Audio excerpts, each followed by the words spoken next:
So welcome back everyone to another incredible episode of Chat with Dan. For today we have on the show the incredible, amazing, the badass Krista. Krista, how are you today? I'm doing well. Thank you for having me. Absolutely. I mean, what better way to have an epic, badass day than to be chilling with someone as badass as you? You know what I mean? Thanks. There you go. Sounds Absolutely. good. Now, before we start, I do want to thank those who are watching this. If you're new to the channel, don't forget to leave a like, subscribe, follow. It helps a lot. Without further more, let's jump in for the interview. Now, for those who don't know who is incredible, amazing Krista, can you please tell us who you are? Of course. My name is Krista Barzso. I am an actor. I am a producer, writer, an actor combatant. I just love making films and learning all the different sides of the industry that I can. Love it. So you're basically doing everything. As much as I can, yeah. There you go. That's what it's all about. I love it. Now let's go back in time and tell me where this passion started. Like what triggered it? So I am an actor first and foremost. That is by far how I got started in it, my first love. I don't I don't know how to describe how it started. It's just always been a part of me. Um, from a little kid, like if there was a stage, I was on it. If there was something to audition for, I was jumping in line. I was just always wanted to do it. And I didn't realize that that was not everybody's experience. I just thought that was like a normal thing that everybody enjoyed doing and wanted to do. And I didn't really understand that I could take it seriously, that I could turn it into a career, but it's because everybody in your life is like, oh, what a fun hobby, like go get a Mm-hmm. real job. Yeah. That whole rhetoric your whole life. It wasn't until I graduated university, I was like, this could be a real job. So let's dig into this and try it. It was it's one of those things that I didn't decide to do it. I only knew that I was miserable when I did. Mm, there you go. I find it. Yeah, I find it hilarious now that whenever you say that you want to start either, acting, music, modeling, photography, like like the whole entertainment stuff, that the first thing they're gonna say to you is gonna be, "Are you sure?" or why don't you think about a plan B? Why Yeah. don't you search for a something more stable? And I can understand somehow where they come from, like where like what like where those words are from. I can understand a little bit about it, but if you think about it, I do think that everything that is it's the same. You can apply for a job, a regular job, you say no, and then you go to the next one, same thing, and then you can, instead of having auditions, you will have job interviews, and I don't think that nothing is stable, and why not trying on something that actually makes a that you have a purpose to it, or or at least that you feel that there's a purpose for you, or maybe because you just enjoy it and that's it. Yeah. And I mean, realistically, it is difficult to build a full full-time career in Yeah. the entertainment industry. So it's not like that advice comes from nowhere, but the the things that always give me pause are just that it doesn't have to be either or. Mm. So many people have their day job and then they have their passion and they can do both of those things until such time as the passion can Yeah. pay the bill. So it's not like, you're at risk of starving to death. Like you're in a pretty good place. You can do both things. Both can exist. Mm. Um, but it's also it's it's funny because there's this there's this mishmash. Like when you say like, okay, I want to go do this entertainment. I'm going to be a photographer. I'm going to be an actor. Whatever it is, you'll get half the people saying, like forcing you to make it a career. Like they're not content if you're just making it a hobby. It's Hmm. like, well, like if it's not paying your bills, then what's even the point? Yeah. Like, first of all, you can just have it as a hobby and enjoy it. And that's fine. Like if that brings you joy, that's fine. You don't have to monetize your passions. You can Mm. just have them be part of your life for fun and enjoyment and artistic expression. That's enough. But then if you do want to make it a career, then people are like, whoa, whoa, are you crazy? What are you doing? So you have like these two voices of like there's no point having it in your life at all unless you're monetizing it. But then if you're going to monetize it, then whoa, you're way out to lunch. And don't you think you should maybe play it safe? You're like, Yeah. okay, well, if I can't make everybody happy or clearly anybody happy, then I'm just going to make me happy and build a life that brings me joy. So Yeah. that's what I'll focus on instead. Yeah, absolutely. Yeah. Yeah. I mean, I've been in both sides here. You know, I used to work in this company for 3 years, and they just one day want to fire me, and they fired me. And because I sued them for 6 months, I was canceled and I wasn't able to get a job. And I was forced myself to do like, extra stuff here and there, like behind the scenes, in order for me to get something to eat, or, things like that. And like during that time, it got me thinking. I mean, at that time, I was also working on this platform, but it got me thinking like nothing is stable. Like this mentality of working in a corpo or things like that.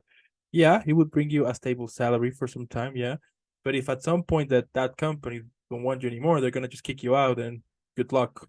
That's it. Yep. You know. Yeah. Yeah. Anyway, now once you decided that you wanted to make it into a whole career, tell me what were some of the challenges that you had? A lot of it is mental. Mm, When you start out into this field, especially if you are working towards a position in front of the camera, so whether that's acting or singing, modeling, like any kind of performance, yeah. there's a lot of pressure to look a certain way or to feel like, oh, that person was successful because they have this physical trait that I don't have. Mm, Or, mhm, um, so there was a really big emotional journey for me in the beginning to just start to trust my talent, and that the fact that I didn't do a scene the same way as everybody else is actually a good thing, yeah. because if they have somebody who can do the scene that way already, then why am I here? What else am I bringing to the table? But there's all this pressure to conform, and you feel like, oh well, my work doesn't look like their work. I'm like, yeah, because it's art and it comes from Mm, you, and you're the only you, so your stuff is gonna be different than theirs. So getting going through that to find my own way to be grounded and have that faith in myself and my skill, I think, is the biggest hurdle. And then just realizing that there's a lot more business sense that goes into being an artist than I think most people realize. Um, when you're deciding to become a creative professional, you are essentially starting a business where you sell services mm, um, of this particular performer. And I find that a lot of people don't understand that, and they don't conduct themselves in the professional way that you would if you knew that you were starting a business. I don't somehow I think that gets missed. There's so many acting classes and things like that, and there's not mhm, so much hey, congratulations, you just started a company. Um, Classes. So, kind of navigating those waters and figuring out how to bring. I'm fortunate in that I do have training in business. So, just kind of figuring out how to apply that to my acting career as well, just on a more practical level. Um, how do you brand yourself and what materials are required, and how do you, what kind of networking events are yeah. important, and like how do you kind of do the business side of it. Um, I think a lot of people don't realize how much of that there is in this industry. Yeah. Now, before we moving on, the last couple of sentences you said, now it was the problem that you mentioned, that it sounds like you're like far away from the mic, and then like a near, and then again Ah, far, okay. and then near. I don't Bring know it why that closer. happens. Is it Yeah, is that better if I have it I closer? think it's better. Yeah, I mean, I do hear you better now, but we'll see. If it goes away and on, I will be telling you again. I can turn it up a little bit too. Is that better? Yeah, Okay. Yeah, cool. let me know. Yeah, yeah, I will let you know. Right, now moving on here. Tell me, like, yeah, like focusing a little bit on your acting career first. How you prepare a character. Now, of course, that I understand that it depends on the role, but like, what is your usual approach before starting this whole journey of creating this character? I feel like the my process has changed so much over the Yeah. years. When I was going through acting classes, it's you're working so hard to do it right. You want to I'm going to analyze this character correctly. I'm going to get all the points and I'm going to write everything out. And I used to do so much work, like in terms of just physical writing and like analysis. And I found that actually got in my way a Mm, lot. I ended up then, when you're in the scene, I'm half in my notes trying to think like, well, am I acting this the way that I decided I would act it? And I hated it. So as soon as I wasn't in those classes anymore, I immediately dropped all of that. It's a lot of times they say in acting classes, like you learn it and you do it and then throw it out. And so I feel like over the years, as I've taken different classes from different teachers and different styles, I take bits and pieces that work for me and then you leave the rest. mm, So now I don't write out as much. It's much more, uh, I find like journaling as the character can be really helpful, asking yourself key questions about their background. Um, and then for me, it's more an internal exploration of where that person would live in this body. Um, there's a lot of, one of the things I love about acting is that you get to become someone who has a completely different life experience than you. mm. You might have similar experiences, which is always helpful, if you can draw on those, but sometimes you don't. And so having to do some just internal work to decide, okay, what would that be like? And how would someone come out of that? What would their strengths and weaknesses be? What would their vulnerabilities be if they were living a life like that with people approaching them in that way? Um, what kind of a human would come out of that? And where do they live in me? I need to find like their physicality, like are Mhm. they chill in an interview setting? Are they going to be like very proper in an interview setting? Like how do they approach life just in the body? And I find that that helps me a lot more than Mm. having to think through the intellectual side of it. Because I really didn't like planning out, like, obviously, you need to memorize your lines and figure out like the major beats. Like, if Yeah. there's a major shift, like, you need to know the major points and when you're building to something or not. Like, those things, obviously, you need to do. But um, when I was taught initially, like there were so many like decisions you were supposed to make ahead of time. And it felt so restrictive because the best scenes that I've been in, that I've watched, are when you can just be in that space with your scene partner and genuinely react as the character that you are to how their character interpretation is behaving. You have no idea what they're going to bring to the table until you start. Like you might be thinking like, okay, well they'll yell at me in this moment and maybe they don't. And then what? Do you still react as though they yelled at you? It feels so disconnected. So I like for me to do like a little bit of the prep, like enough um, to then be able to play in that structure. If Mm, that makes sense, to mhm, like mhm. build myself just enough that I know how to navigate it, and then I can have the freedom to flow through that a little bit more organically. And like during this whole character creation process, has that ever affected you in your personal life? Um, I don't believe in being the character 24/7. Mm, I don't think that's a good headspace. It's not helpful for corporate executives to bring their work home with them. It's going to destroy their family life. And I don't think the same, yeah. or I think the same is true of actors. I don't think it's healthy for us to be in that space all the time. I have played with, if I'm learning a new dialect, then I'll play with that in my personal life and try putting it on and taking it off so that I can, because you're training a new oral structure in your mouth. So like you need to practice. So there's that. And I've had, if I'm cramming for shows, then I'm obviously practicing my lines more and doing things like that.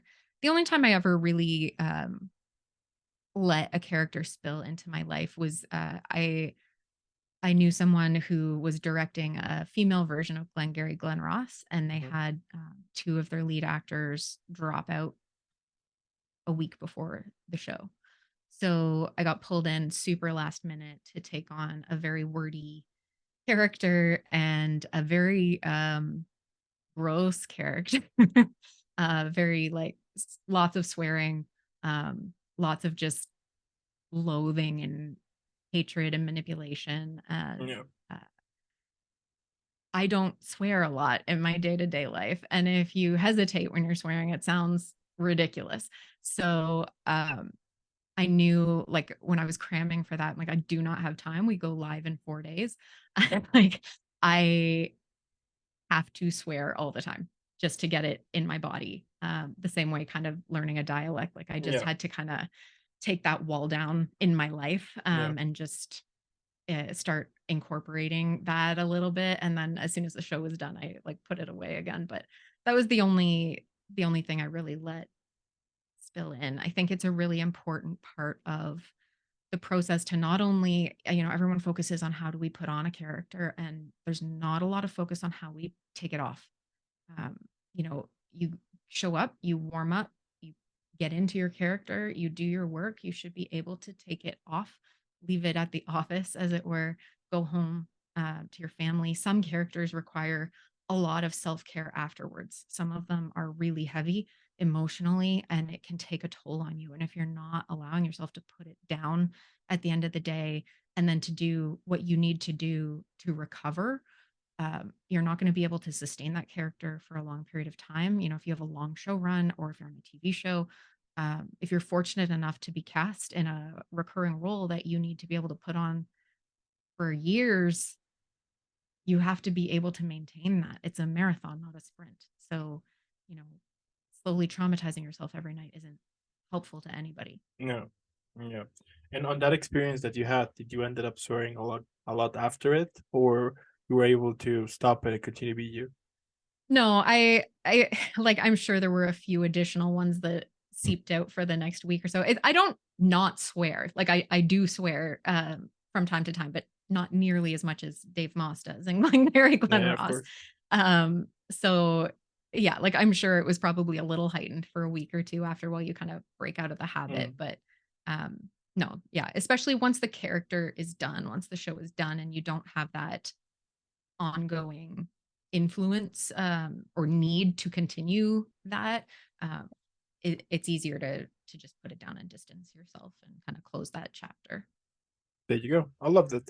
And tell me, is there any kind of character that you would refuse to play, either maybe because the type of message is not something that you believe in? Uh, it's not so much the character as much as the project. Sometimes you portray a character that you might find loathsome, Mm. but if they're in the script, then they are informing the story. So if the overall story was something I believed in, like the message and the moral and the journey that the characters go through, the major characters endure, if that's powerful, then it can be worth it to put on a character that you might hate. Um, it's not; those are the characters that, like, they're not going to feel good, and you're going to need to have a strong self care routine, because like you need to be able to take that off, other like Yeah. living in that, Yeah. especially if you're just really not okay with who they are. Like Dave Moss is an example of that. Hmm. Like he's, Hmm. as a person, uh, a terrible person. Like I Hmm. don't, he's has horrible qualities. um but the audience learns something from watching that character do something. So I would say, like, if it's requiring somebody to be, or requiring me to be something that I find loathsome for an important purpose, I would still consider it. If Yeah. it was just gratuitous, or if the overall project was loathsome and went against my morals, if they were like the whole movie was all about proving a point that I disagree with, then I would probably have a harder time. Yeah. I mean, at the end, it's okay to have your nose. right? Yeah. A couple of weeks ago, I had a conversation with several actors, and they were saying that it's okay for you to have your nose. That is, it's not bad, you know. It's okay. So Well, and it's also, you have to think about your time. Being part of a movie or a play is phenomenal, but it does take up your time. totally. So if you say yes to something that doesn't feel right, or that you doesn't wouldn't further your career in any way, wouldn't further your craft in any way, doesn't speak to your soul in any way, saying yes to it anyway could mean that you're unable to say yes to the next project that comes along that might conflict. And maybe that Hmm. one is the one that would be really exciting. Yeah, So you have to conserve your time and energy as well and be smart with that. yeah, absolutely. And tell me, like, what has been your toughest moment as an actor so far? Mm. Um, I'd say it's one of those things that you don't realize until after. Um, but when I was starting out and I was new, and I was non-union and didn't have reps behind me, you're just trying to get credits. So you're looking for postings and you're finding things on the internet. And um, I found a guy who was making a horror movie, and I got a part, and like, it was so excited. And then it wasn't until after that it was like, you idiot. Like, not because of the career or like the acting part of it at all, just from a physical safety standpoint. Because we ended up filming in this condo, and it was just him and I, and he had a camera, and we were like simulating these scenes of violence. And it ended up being okay. Like, he was on the up and up, but it wasn't until I was leaving where I was like, that could have very easily not been okay. Um, there should have been somebody else there. There should have Mm, been multiple people there. There should have been a safety coordinator there. There should have been a stunt coordinator there. Like, the stuff that we were doing um, needed safety measures in place, and we didn't have them. So just from like a physical safety standpoint, um, it really scared me when I got home and just really thought about what I had just agreed to do. And if he had not been, like, he could have been anybody yeah, posting stuff on the internet. And I guess that would be my main caution to new people, is just be very careful. If something feels off, say no. Having people on set that can help you be safe is not only okay, it's required. So if the person that you're working with, to this person's credit, I didn't speak up, I didn't voice anything. Like, it's not like I was refused uh, anything. It's yeah, just, you know, I think people don't realize what, like, from their perspective as well. Like, I don't, because they were just making a film and like they didn't have any other intentions. Like, why would you assume that that could be a thing? It's just, it is one of those things that you need to be careful with. So that was one that kind of changed the shape of my life a little bit, because that's actually one of the major um, events in my life that caused me to start training in stunts, because it wasn't the only time. I had been asked several times prior in smaller ways to do stunts and fights and um, kisses and love scenes and all these things on set where I had felt unsafe. And it was kind of like the straw that broke the camel's back, if you will. Like, I yeah, just, like, something snapped in me, and I was like, this isn't okay. Like, going to work shouldn't make me feel so unsafe. I shouldn't be like crossing my fingers hoping that I make it through the day. totally. Um, so that's when I started training in stage combat and screen combat and doing some stunt work and just learning how the magic tricks work. Because a lot of this stuff looks real, and the people who don't know better think it just is filmed real. But there are ways to fool the audience. It's all about illusion and misdirection. And most of these things are so easy to do safely if you know. So that's when I started initially just taking some classes so I would have a basic vocabulary, because you don't want to show up and be like, no, I refuse. Like, that doesn't, you don't want to be that actor. You just won't get hired. But you also want to be safe. So learning how some of the things work, but also learning how to voice my boundaries while still Yeah. being a creative contributor. Like, okay, I don't know about the way that you're suggesting it like that, but like, what if we did it like this? Because I know I can confidently execute this. Would that work? I'm like, okay, what if we did it like that? And like, you can help build the moment in a way that keeps everybody safe and secure, but still tells that intense story. Mhm. Um, and that I've ended up being very passionate about as well, both on the combat side of things and also on the intimacy side of things. It's very important that all of the actors feel safe and secure, and they'll actually give you better performances if Yeah, of they course. feel that way. Yeah, absolutely. I once saw an interview with, I think it was Jennifer Lawrence, in which she was saying that for the whole sexual scenes, it tends to get a little bit tricky because you don't know how much is like how much is like what she was saying, that you don't know how how like how deep you can go or not. You know that there is Yeah. like this line that if you go too far, it's like whoa, whoa, whoa. You know, so that it's that is yeah that is tricky, but it's good that there are like this intimacy coordinators who can actually work on that to prevent this awkwardness situation in which you could be like, okay, how much far I can go or how should this work? You know, Yeah, a bit. I've Yeah, had the opportunity to work with an intimacy coordinator, and building those scenes with a coordinator compared to without, I can't even express the night and day difference yeah, I that it bet. makes. It's, Yeah, I bet.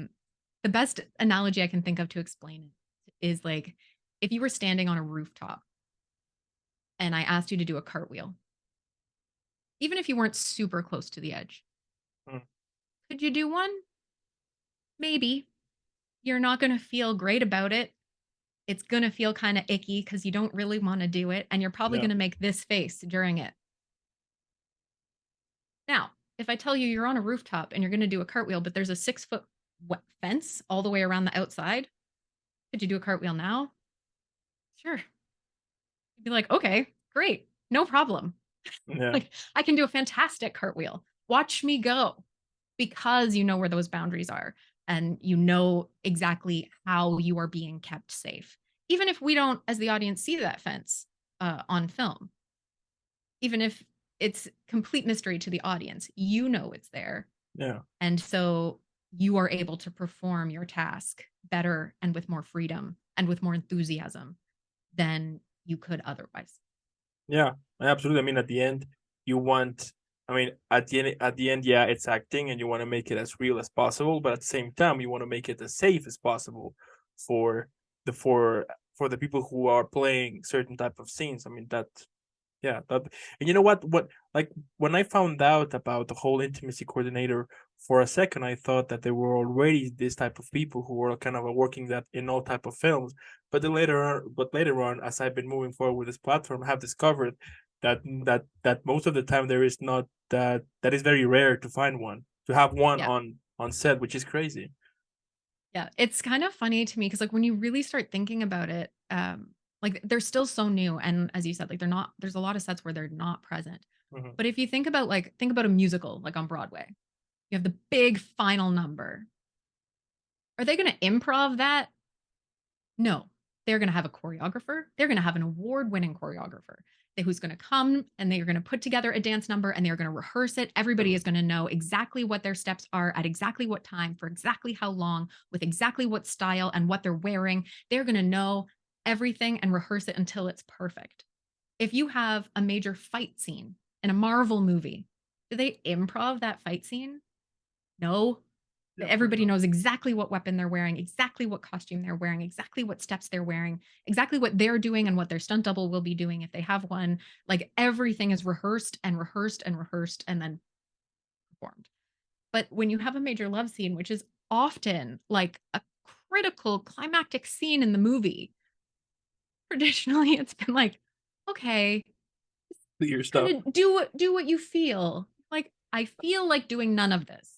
Yeah. So having a coordinator just makes so much sense. You can take the energy that the actors have put into their characters that they've built up in that moment and figure out exactly what they're going to do about it. What Mm. tells the story? Is it a comedic love scene? Is it an intense love scene? Is it a horror love scene? Like, what genre are we in, and how are we going to tell that story? What is the director's style, and how, like, you can build all of that Mm. into it. And when the actors participate, then they can put in those invisible boundaries and everybody knows exactly what's going to happen, and then they can perform it perfectly to the director's vision. And it just makes so much sense when you think about it that way. But it's a very new field. Yeah, yeah. As I was telling you, I thought that uh for all projects they will have like this. I mean, of course, projects will involve those type of scenes that they will have an intimacy coordinator. And once I started to like read here and there that, for example, on several, yeah, it will happen that for some big lit, yeah, like for this big projects, Hollywood types, that you will find out later on behind the scenes that for some of them they didn't have any intimacy coordinator or anything like that, and you're Yeah. like, that's crazy. So it's good that they have, and I would appreciate if if they care more on the safety to it, not only on the actors but from everyone around, to make them feel comfortable and to make sure that they know exactly what to do, where to go, you know but there's Well, that's it's communication a to it. great point So too, depending on the content of the scene, like what's being portrayed.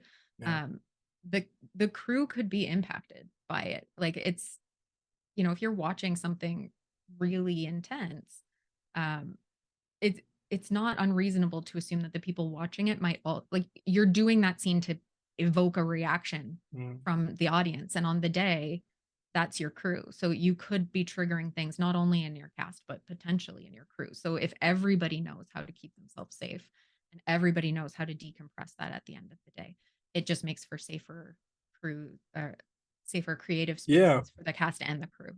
Yeah. I once interviewed someone, but like behind the scenes, that she was in this huge horror project, and during a specific scene, she was horrified to it, and she was telling me that it took her a couple of weeks to kind of release that, because even though that, yes, it's acting, your brain, I mean, even though that that your body, like your brain to it kind of doesn't know, that you're Yeah. actually, like, your mind is kind of trying, it's yeah, like your mind is seeing something that, even though that it's acting deep inside, it's great, yeah, like the whole mind works.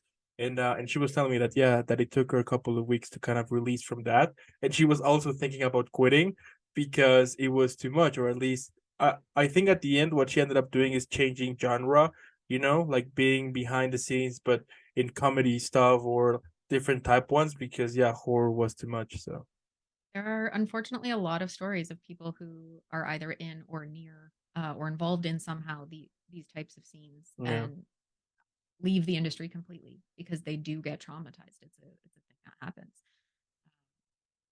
So I think addressing it and having healthy work, well, we all talk about healthy workplaces in every other industry. yeah, This one too, like we're tackling just by the nature of art, we are tackling difficult subjects.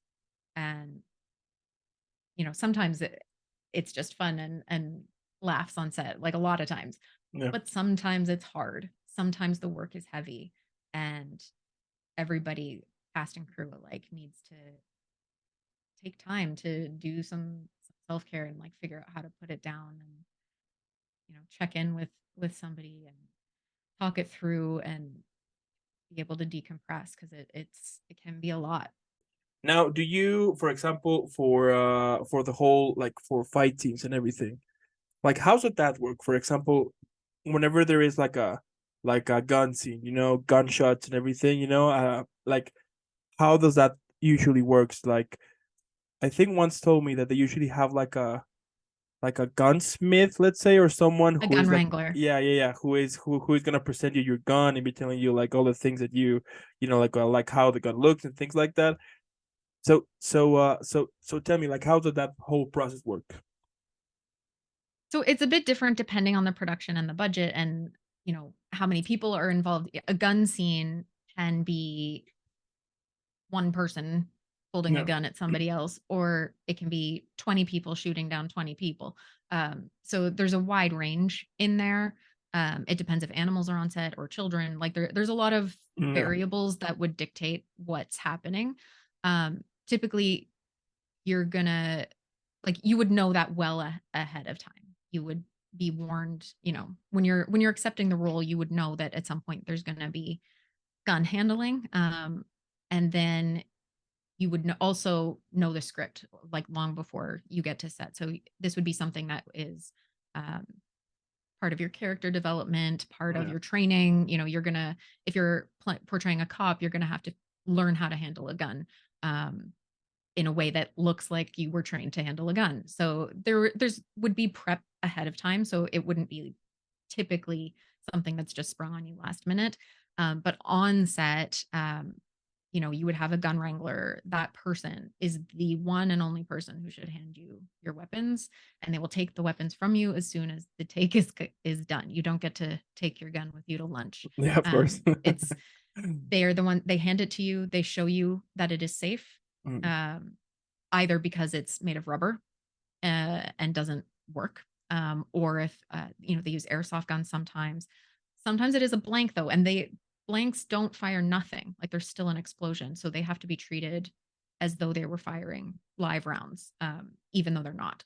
So if that's the case, like whatever version of weaponry you're using, your yeah. wrangler would be able to show you what it is, how it works, how it's safe, like appropriate handling of it. Um, and then again, as soon as it's done, like they will take it from you. And every time that gun leaves your sight and comes back into your sight, you need to verify that it's safe and that nothing has changed. And Yeah. so, like, you go to lunch, you come back, you do the same checks as though you had just walked on set. You go to the bathroom, you come back, you do the same check every time.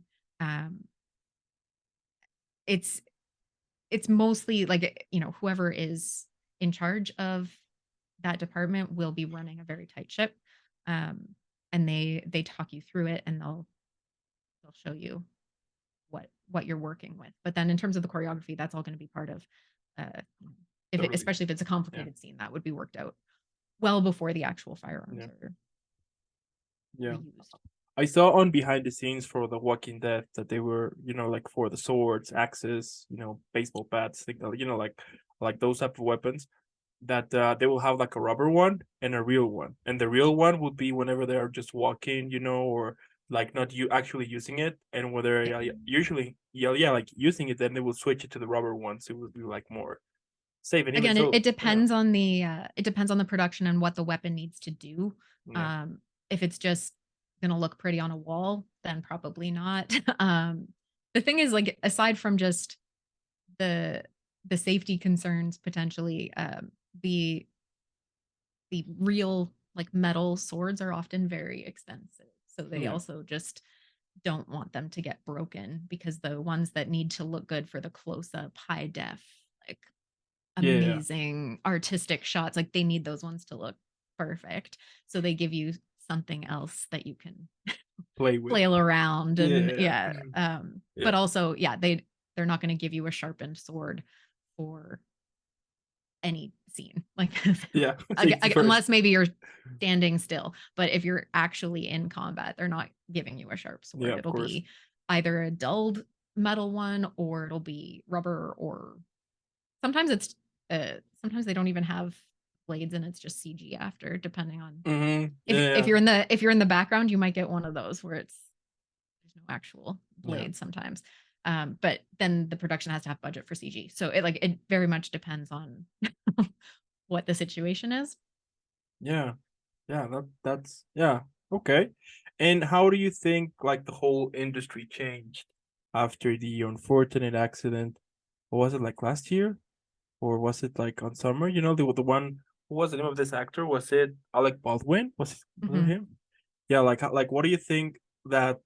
Not, let me rephrase. So do you think that after this incident, the industry has become like more safe regarding those type of scenes, for example? I think so. I don't think we are finished seeing how the industry is going to change because of that.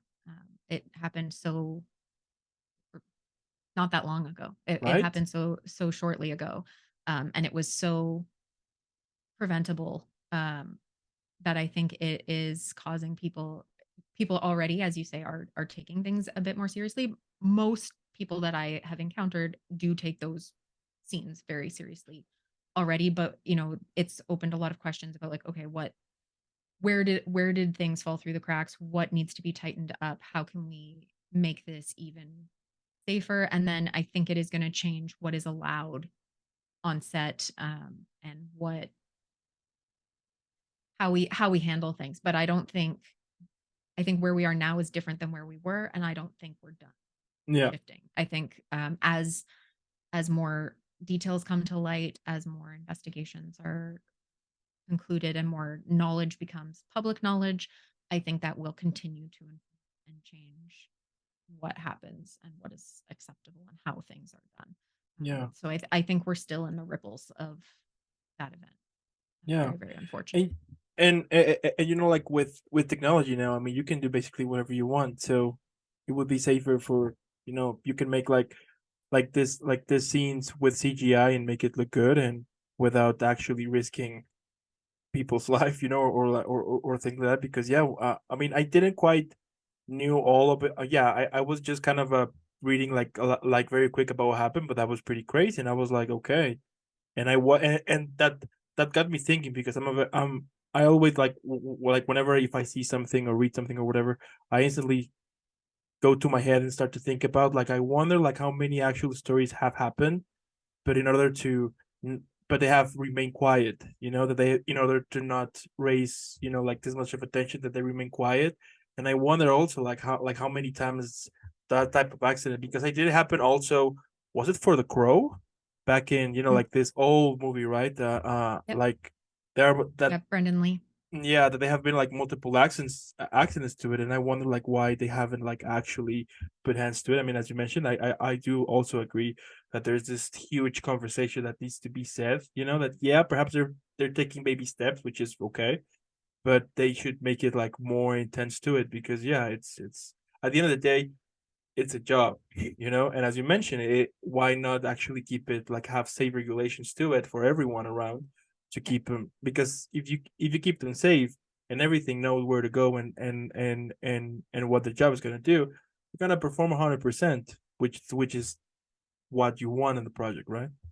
Yeah, for sure. And I think the accidents that involve armed weapons do tend to draw a lot more attention, but there have been fatalities in stunts, car chases. Yeah, You know, there's been a few over the past few years. So it's not just the firearms that are problematic. It's something that needs to be addressed as a whole. Like, if we're looking at safety on set, yes, obviously these things need to be addressed because mistakes do happen, accidents do happen. So if there are areas where, a small change in procedure could tighten up and reduce those risks somewhat, um, it's a conversation worth having. So I think it's all like all of those events, unfortunately, happened and are now influencing how stunts and fights in the yeah, future are going to be handled. And I think it's a conversation worth having. And hopefully, we get to a place where we can find ways to keep people safe while creating great art and entertainment yeah, and wowing audiences the way that we always have, but making sure all the performers get to go home after. yeah, absolutely. And during fight scenes now, I mean, I would assume that mistakes happen that do happen and they actually will hit someone. It happens, right? I mean, it's Yep. like, but tell me, like, whenever, like, how usually, I mean, I understand. I mean, I would assume that depend on the scene, they're gonna do rehearse, like the time of rehearsals, like they're gonna do it. But tell me, like, has it ever happened, or yeah, like, has it ever happened that during a certain stunt scene, um, they took it like the extra mile, or they took, or they just stick to it on the rehearsal and keep moving forward. So just to be very clear, I don't do a ton of stunts. Yeah, I do like stage combat and a screen combat, but not a lot of actual stunts. But the answer is yes. I do know a lot of stunt performers, and a lot of the times that's when it happens. They've done it two or three times successfully, and then they just kind of want to do it one more time just in case. and that's when somebody gets hurt. Um, when things are changed kind of last minute on the fly, that's also usually when you hear, I mean, to be so things change last minute on the fly all the time. Yeah. I, you plan and you rehearse for a fight scene, and then you get to set, and something is different, so we have to change everything. That Mm. happens all the time. Um, I'm talking more like, we're changing how a stunt is going to get set up, Yeah. or things like that, where there's going to be suddenly more or less force than the person was anticipating, and that's usually when something gets a little off. When you're working with people who have trained in those things, they practice getting hit by cars. Like, this is a thing that they do for practice Yeah, regularly. that's So crazy. Yeah. um they jump off of buildings, like, for practice. So this is something that they do know in their body. Like, when you're working with somebody who is trained in these things, that also helps reduce risk. If you're throwing a major change at a new stunt performer, there's a higher chance. Not that the pros get hurt too, um, but if you've had more experience and more practice, it makes sense that you're Yeah, better of able course. to adjust, in your body a little bit better, how to, like, oh, okay, I wasn't expecting this. I know how to correct that. Um, but it's never gonna be 0% risk. That's not available. It's just about making sure that you know, the various stunt performers also know their own limits really well. They Mm. know their own body and they know their own capabilities. So Yep. they're able to judge in real time, like, hey, what if we did that? Like, they're going to either say, like, I can't do that, or like, yeah, no, that would be awesome. Like, I know, yeah, I can do that for sure. And a lot of them can, most of the time, add in the thing. They're incredibly talented performers. But it's just about making sure that the risks that are there are not things that could be easily prevented. It sounds fun. I mean, dangerous, but it sounds fun. I know we've been talking about, like, the extreme risks, but I mentioned that I started training in stunts just to be able to have a vocabulary, because I didn't want to Yeah. just be like, I don't know. Um, But I started learning it and I fell in love with it. So I've continued learning it. Yeah, no, yeah, it's You know, amazing. Yeah, yeah, I've been yeah. doing like sword fighting and tactical gun handling and, like, all of these things, and how to sell a punch so that it looks awesome on camera but it doesn't hurt. And, like, yeah, there's always the chance that an accidental hit could happen. They do, but that's not the goal. We're trying to figure out the ways to sell these things and to um it's so fun when you're Yeah, putting a no, no, fight yeah, yeah, together, yeah, and, like, yeah, you yeah. you Mhm, mhm. do the moves, and, like, when the choreo comes together and then you see it on camera and you're like, "Ah," like, it's so fun and so cool. But it's a skill that needs to be respected like anything else, Yeah. right? Like, there is risk to it, so just jumping into it with no training whatsoever is not a move. It is something that people dedicate decades to becoming efficient at. So, Mhm, mhm. it's definitely fun as long as it's respected. Yeah, I once interviewed someone who specialized in creature work, and she has her own school in which she will teach actors how to do monster scenes, how to move like a monster or growls, or like all of that stuff.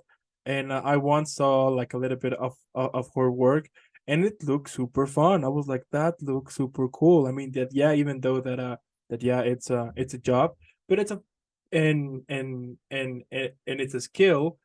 I mean, he made it look like super fun. That yeah, it's very Mhm. physical, of course, but it's super fun. And I was like, that's awesome. Yeah.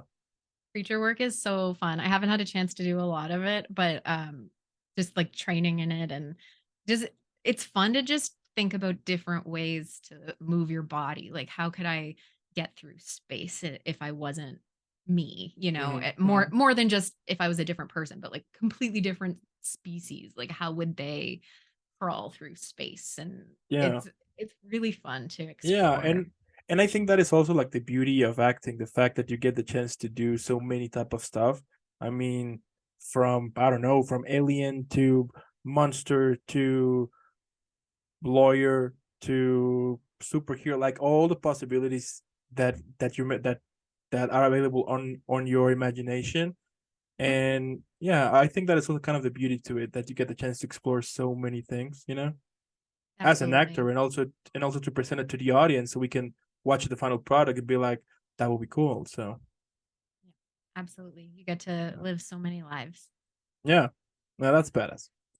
Now, Krista, let's say that one day I call you and I tell you that I want to become an actor. I'm like, you know what? I want to do it.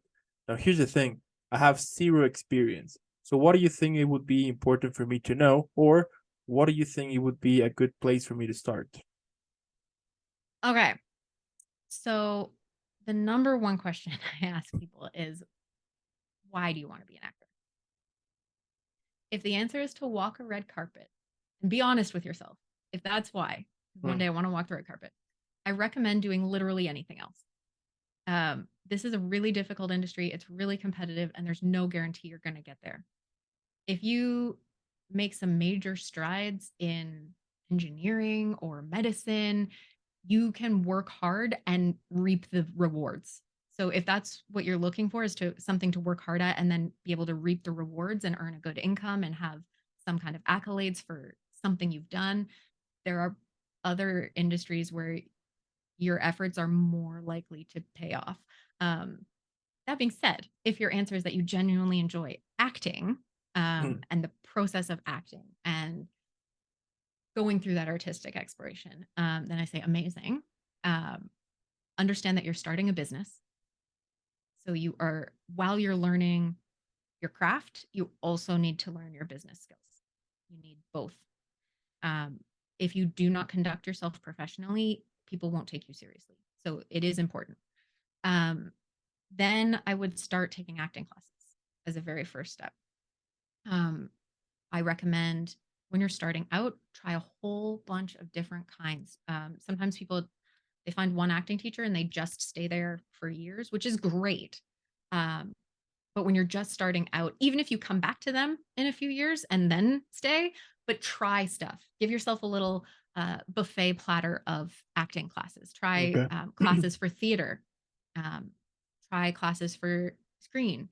Try different acting teachers have different techniques, and you might find that some resonate with you more. Mm, Also, you just need more experience acting. So the more classes you can take, the better. Um, Once you kind of find something that works for you, then absolutely feel free to settle. But I strongly recommend trying out a bunch of different things, and then audition for everything. Just, okay. you need to get you're going to need to invest because again, we're starting a business. So you're going to need to a little bit of startup costs. The good news is the startup costs for becoming an actor are compared to say starting a restaurant chain almost nothing, but they're not $0. Mm, You need to get yourself some good headshots. That's what gets you in the room. And without getting in the room, you don't even get to audition. And if you don't audition, you can never get the part. So headshots are important. You need a good resume. There are lots of resources out there, lots of amazing teachers who can help you put one together. Even if you're very new, you can still figure out what you should be including. Get your business stuff set up if you want, like a website is helpful as well, and maybe a social media platform somewhere on your platform of choice, and then start building that and building your skills, and then putting yourself on as many platforms as you can. Mandy.com is great for new actors because you're not going to have an agent right out of the gate. You're going to be your own agent. So you're going to have to put yourself on whatever websites you can get onto and submit yourself to whatever you're able to submit yourself to and audition for stuff. And some of the projects are going to be ridiculous. You're going to be like, mm, sometimes it'll be an advertisement. That might make you feel silly, and you just kind of got to find a way to enjoy those as well. Some of the projects will be corporate training videos, and like it's a lot of the things aren't necessarily going to be what you're envisioning, mm, but they will help you get there. If you're brand new, I also think being background for a while is super helpful. Any time you can get on set to learn what a set is, because a set is a weird, completely separate little bubble of a community. It's got its own etiquette, it's got its own hierarchy, it's got its own structure, it's got its own flow of time, and nobody has time to explain it to you. So if you can get some background roles and be on set and just absorb everything around you, notice how the flow of things is, and notice when when people are talking, when people are silent, when people are able to go to the bathroom and when they're not. You learn all of that stuff just by, they stick you in a costume and you sit in the back for for 12 hours, and you can learn a lot, and make some great connections and industry friends also. Yeah, just building that craft. I tell you what, if I ever become an actor, once I retired and I write my memoirs, I'll be mentioning you on my like on the first page on the book. Like this wouldn't have been possible without Krista. That's your whole business plan. You're sorted. Yeah, Oh, like yeah, it's never a guarantee, but those are the things I wish I had known, and I think a lot of other people benefited from, in yeah, the early days. yeah, yeah. But I mean, you have made it this far, which is badass. So yeah, Now I run my own sets. there you go. I mean, Yeah. drop the mic. Also, make a film. You want to learn how filmmaking goes? Make a film. Yeah, Get some that friends is. together, write Yeah, something, make something. yeah, that is one of the things that when I started this platform, COVID was still around. And I remember that some actors told me that during that, because auditions were super rare to find, they would have ended up creating like their own stuff that they were yeah, like gathering some friends here and be like, you know what, let's make this happen. And then it turns out that some of those actors are now writers because they discovered that they actually love like all of that creative process. So there you go. That's pretty cool. If you had asked me before COVID, I was like, I have no interest in writing. I'm not a good writer. I don't.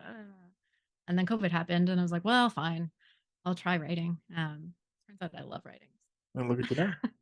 Surprise. There you go. All of that. Now let's Mm. say that one day Netflix, HBO Max, Disney Plus, you name it, they call you and they tell you to have this idea, which goes, they're gonna make a film based on your career, and the second one, all of the characters you have played at the moment, they're gonna gather to celebrate your birthday. So with those two things, what would be the name of the film? They're putting all the characters I've ever played celebrating my birthday in a movie about my career. Mm, hitting people with hammers. So it's a dark comedy. Yep, Okay, that sounds gotcha. about right. There you go. I've played characters that have to kill people with hammers in more than one movie. So I don't know what that says about me. Yeah, yeah. So you're a pro with a hammer right now, just saying. Apparently. Okay. I like that. What about describing your whole career, but this time on a drink? How would you In call it. it and what would it have? Hmm.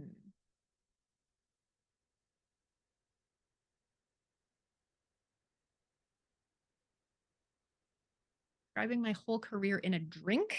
Yeah, let's say that I wanna this is gonna sound bad, but I wanna taste your career. You know what I mean? What would it taste like? Yeah. It would be,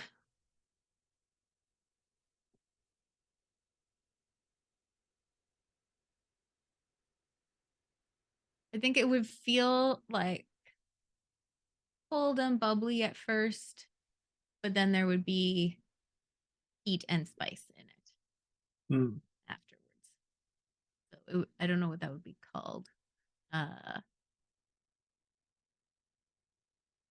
Subtle hearth. I don't know. There you go. okay. Okay. What about I have a name. I just came up to my mind. What if we call it hammer time or hammer, since you mentioned I'm that you into have it. I like it. yeah, Yes. like hammer something, hammerhead Ha- or I don't know. like a hammer smash. Hammer smash. I like that. Yeah, that's Yeah, I my like that. career.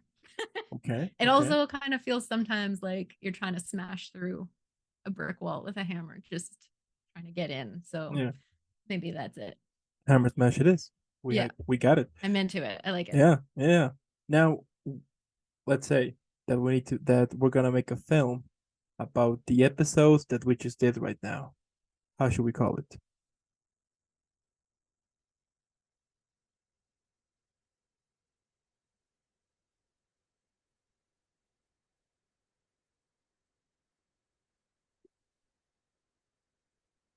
Cradling creativity.